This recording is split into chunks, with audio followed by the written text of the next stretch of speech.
For today's vlog guys, samahan niyo ako mag-unboxing ng 17 Pro Max at nakabili na tayo.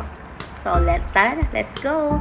So, ayan guys, actually guys, na-open ko na po ito sa mall. Oh my God!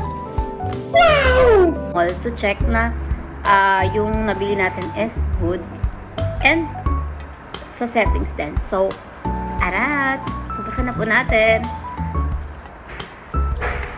Just to open lang guys. So, pinili ko pong guys, 17 Pro Max na kulay is white. Kasi, kung orange kasi parang nakakasawa siya. Which is white. Which is my friends refer me na white ang bibilhin ko. Kasi, kahit anong kulay ng case, bagay sa white. So, ito po yung binili ko.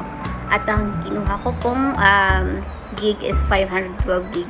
Para, marami tayong ma-save, maraming videos, ganon.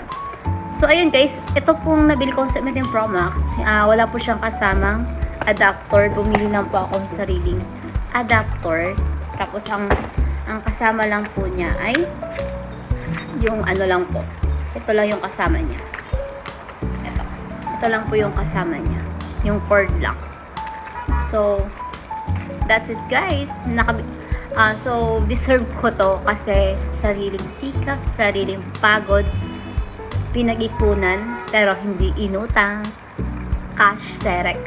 So, congrats to me! Sana!